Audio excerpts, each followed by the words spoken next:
मेरे पति की मुझसे दूसरी शादी थी। शादी की रात ही मेरे पति ने कुछ ऐसी हरकत की मेरे साथ कि मेरी आत्मा काँप गई।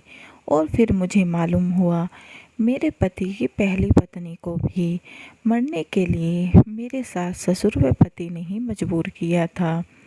ऐसा क्या हुआ था पहली पत्नी के साथ? जब मैंने राज का पता लगाया तो मेरे पैरों तले से ज़मीन खिसक गई। मोहित के मम्मी पापा सब बैठे सुन रहे थे। जब उनसे बर्दाश्त नहीं हुआ तो वह कमरे में आ गए और मोहित की मम्मी नैना को खरी खोटी सुनाने लगी। तू तो गांव की अनपढ़ से भी ज़्यादा गंवार है। इतना सुनते ही नैना सास पर भी भड़क गई। उसे सास का अपने और मोहित के बीच बोलना अच्छा नहीं लग रहा था, तो वह सास से बोली, ज़्यादा सभ्यता की बात मत ही करो। मुझे भी मालूम है क्या किया शगुन के साथ। तुम जैसे लोगों के लिए वही ठीक थी। फिर मोहित के पिता मोहित से बोले, अपनी बीवी को समझा ले, यहाँ ये ड्रामा नहीं चलेगा। नैना अपने सास ससुर से भी तिल मिलाकर बोली, बकवास कम करो, तुम्हारी औकात क्या है मेरे मायके वालों के सामने। इतना सुनते ही मोहित ने नैना के बाल पकड़ उसे मारने लगा। नैना ने मोहित को झटके से धक्का दे दिया और वह गिर गया, तो उस पर ससुर ने भी नैना को धक्का दे गिरा दिया।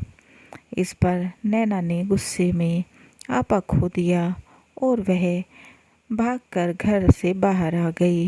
वह चिल्लाकर बोली, मैं शगुन नहीं हूँ, अभी अपने भाई व पापा को फ़ोन करती हूँ, अब तुम लोगों का क्या हाल होगा वह देखना।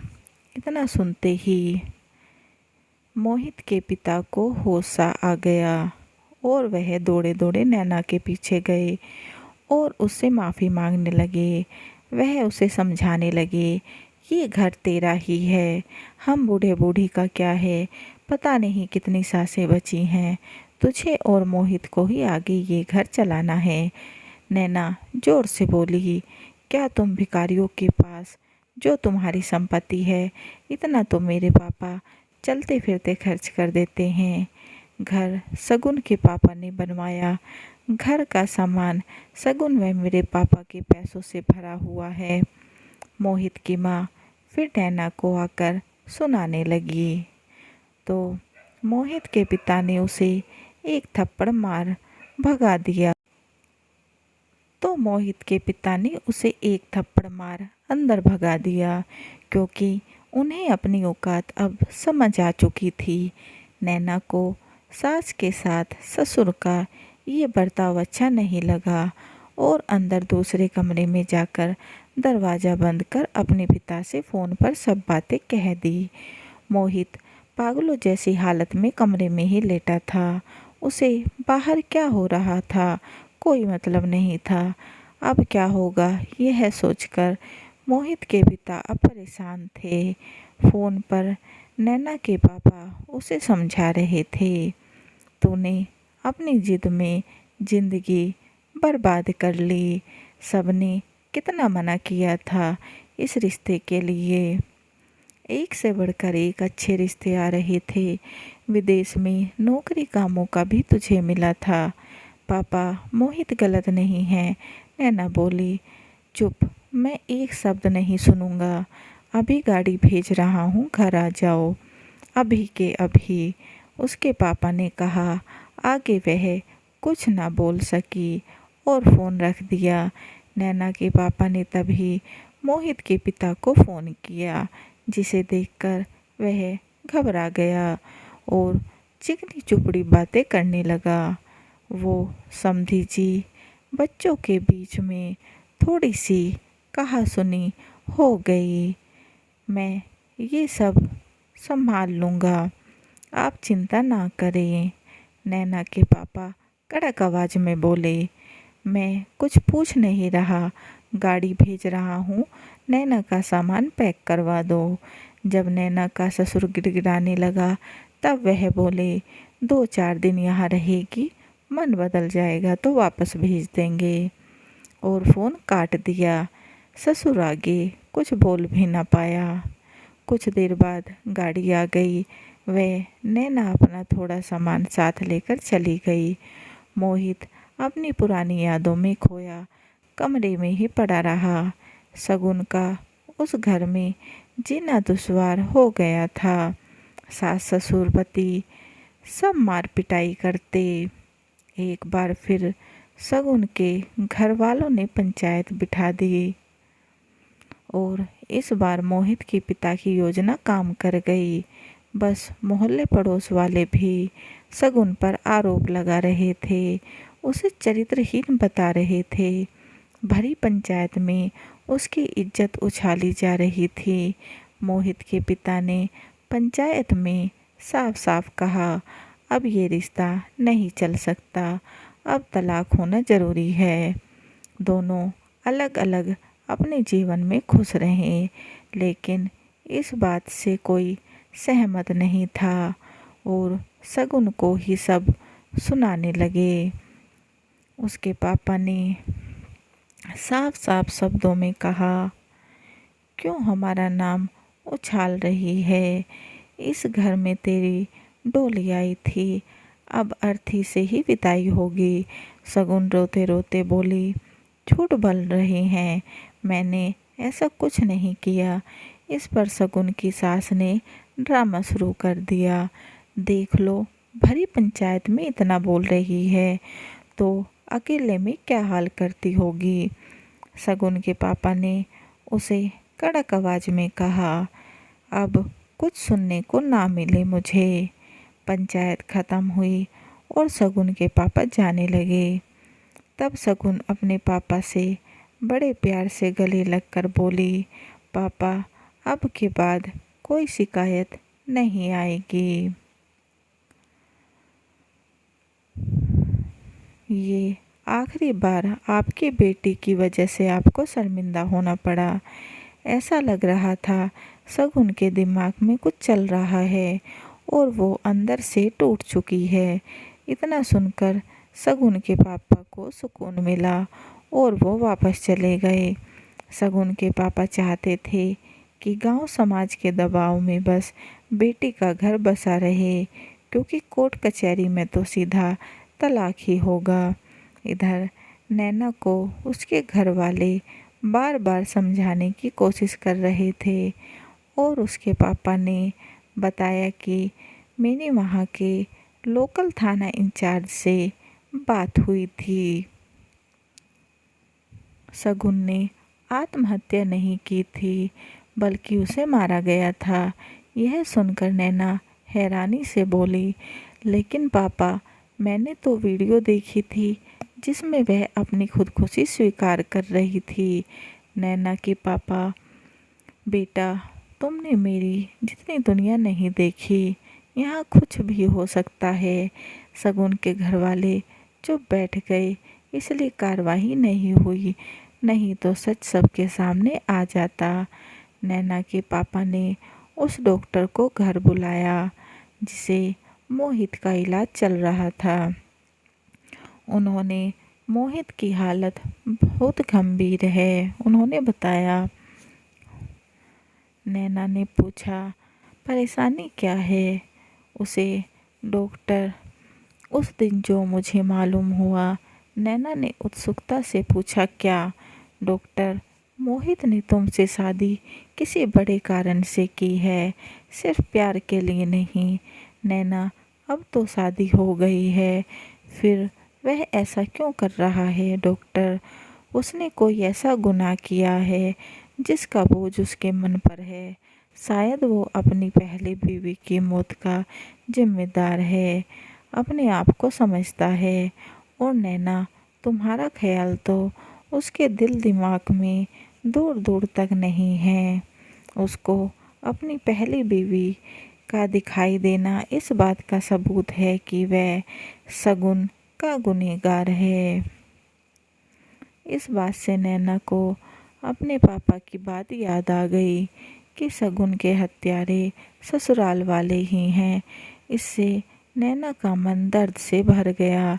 नैना के मम्मी पापा उसे बार बार समझा रहे थे, लेकिन वह फिर भी मोहित को फ़ोन करती रहती, पर वह कोई जवाब नहीं देता। अब धीरे धीरे नैना मोहित व उसके परिवार से नफरत करने लगी। वह शगुन के लिए उसके मन में हमदर्दी आ गई और खुद को भी शगुन का गुनहगार समझने लगी। करीब 15 दिन बाद नैना ने अपने मम्मी पापा से मोहित को देखने जाने के लिए कहा, तो उसके पापा ने साफ मना कर दिया। धीरे धीरे नैना भी मोहित से दूर होने लगी। उसने नौकरी भी छोड़ दी। एक दिन नैना घर में ही बैठी थी तो उसके पापा आए और नैना के हाथ पर विदेश की टिकट रख दी और सभी कागज रख दिए। नैना, ये क्या है पापा? वह बड़े प्यार से बोले, तुम्हारी नौकरी का इंतज़ाम मैंने विदेश में करा दिया। वहाँ मेरे दोस्त का बेटा, वो तुम्हारी पूरी मदद करेगा। 2 दिन बाद जाना है। नैना को कुछ समझ नहीं आ रहा था कि वह क्या करे। फिर नैना की माँ उसे समझाते हुए बोली, आगे तेरा फैसला है, लेकिन तूने उस घर का हाल खुद देख लिया है।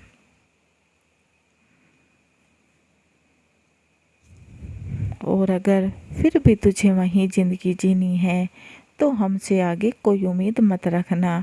दूसरे ही पल नैना को मोहित व उसके पिता का उस पर हाथ उठाना याद आ गया, और अगर अपने मम्मी पापा से रिश्ता ख़त्म कर वहाँ गई तो वह लालची लोग तो मुझे भी मार डालेंगे। नैना को भी आत्महत्या करती नजर आई। नैना ने अपने परिवार की बात मान ली, लेकिन वह बोली, पापा मेरी शादी तो हुई है, उसका क्या? पापा बोले, वो सब मैं देख लूँगा, तुम जाने की तैयारी करो और जाकर अपना भविष्य बनाओ। नैना जाने की तैयारी करने लगी। नैना घर से जा चुकी थी, लेकिन मोहित को कोई फर्क नहीं पड़ा था। वह बस कमरे में पड़ा था और यादों में खोया था। जब शगुन के परिवार वाले भी उसे ही गलत बतावे डांट कर चले गए थे, तो उस दिन पहली बार वह सहम सी गई थी। कुछ समय पहले तो शगुन के जीवन में खुशी, उम्मीद थी, और आज एक समझदार इंसान की पत्नी बन वह टूट चुकी थी। उसके ही घर वालों के सामने उसे चरित्रहीन साबित कर दिया गया। मोहित के पिता चाहते थे उसके घर वाले शगुन को वापस ले जाएं, लेकिन ऐसा नहीं हुआ, तो वो हैरान रह गया। अब उस घर में उसकी बस बेकदरी हो रही थी। ना उससे कोई बात करता, ना उसे सही से खाना मिलता। जो बचा कुचा होता खा लेती। सास लगातार ताने सुनाती। मोहित उसके सामने ही नैना से फ़ोन पर इश्क लड़ाता। शगुन अपना अस्तित्व खो चुकी थी। वह खुद से नफरत करने लगी थी। एक सुबह मोहित ऑफिस के लिए जा रहा था, तब शगुन आकर बोली, आप मुझसे कितनी भी नफरत करो, मैं आपसे हमेशा प्यार करूँगी।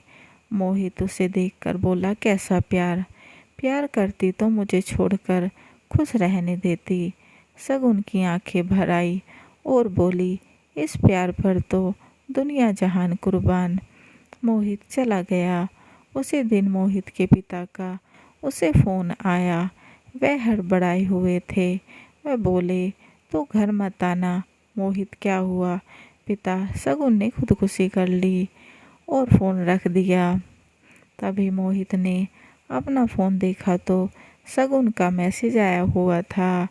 उसने मैसेज खोलकर देखा तो उसमें शगुन भरी हुई आंखों से बोल रही थी, आज मैं आपके जीवन में खुशियाँ भर दूंगी। वैसे भी मेरे जीवन का कोई अस्तित्व नहीं है। सब मुझसे परेशान हैं। ससुराल हो या मायका, दुख बस इस बात का है, पता नहीं मरने के बाद भी इस प्यार को भुला पाऊंगी या नहीं। और हाँ, ये मैसेज सबको दिखा देना ताकि कोई आपको परेशान ना करे। मैं अपनी मर्ज़ी से दुनिया छोड़कर जा रही हूँ ताकि मेरे घर वाले भी आपको परेशान ना करें। इसके बाद भी मोहित को एक पल का भी दुख नहीं हुआ और नैना वह अपने भविष्य की खुशी मनाने लगा। शगुन ने उस कमरे में ही आत्महत्या की थी जिसे पंडित बंद करा गया था। शगुन ने अपने पापा को भी एक मैसेज भेज दिया था कि वह मोहित व उसके परिवार को परेशान न करें। शगुन के हर घर वालों ने फिर भी हंगामा किया, लेकिन मैसेज की वजह से पुलिस भी उनका कुछ न कर पाई और वह भी चुप बैठ गए। शगुन के पापा को उनके बेटे के आखिरी शब्द बार बार झंझोड़ रहे थे, लेकिन वह मोहित व उसके परिवार का कुछ न कर पाए और वो लोग साफ बच गए। शगुन के मरते ही मोहित व नैना की शादी हो गई। नैना के ससुर ने नैना को कितनी बार फ़ोन किया, लेकिन हमेशा बंद होता।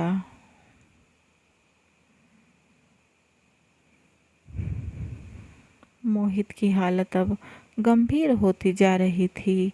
उसने नौकरी भी छोड़ दी, बस कमरे में बंद बड़बड़ाता रहता। खाना कमरे में दे दो तो खा लेता, कभी कभी तो खाने के लिए भी दरवाज़ा नहीं खोलता।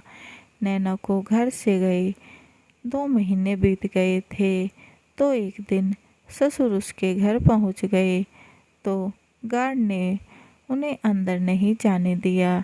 वह हंगामा करने लगा तो नैना के पापा बाहर आए और बोले, क्या लेने आए हो यहाँ?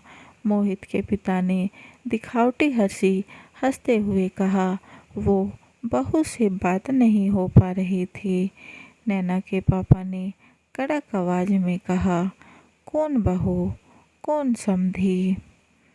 तेरे जैसे भिखारी की औकात नहीं मेरे बराबर में खड़े होने की। और फिर भी रुको।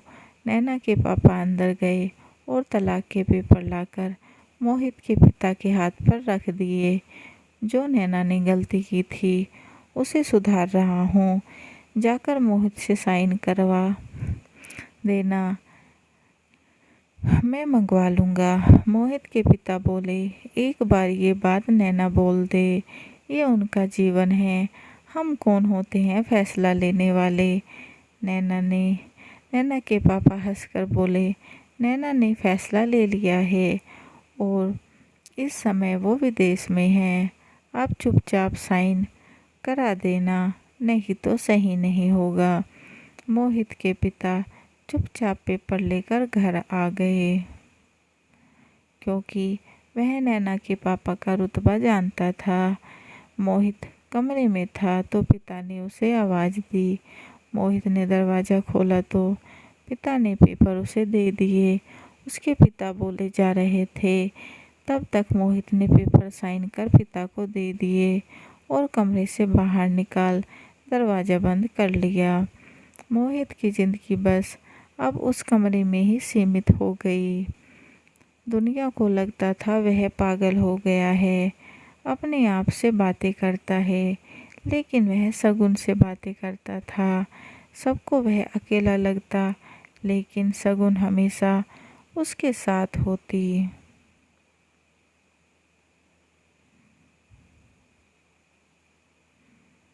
मोहित के नौकरी छोड़ने पर एक बार फिर उसके पिता को मजदूरी करनी पड़ी, जिससे घर में दाल रोटी आ सके।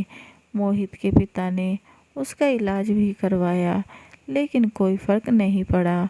अब मोहित के पिता के पास कोई योजना नहीं बची और बेटे के इसी हालत में स्वीकार करना पड़ा।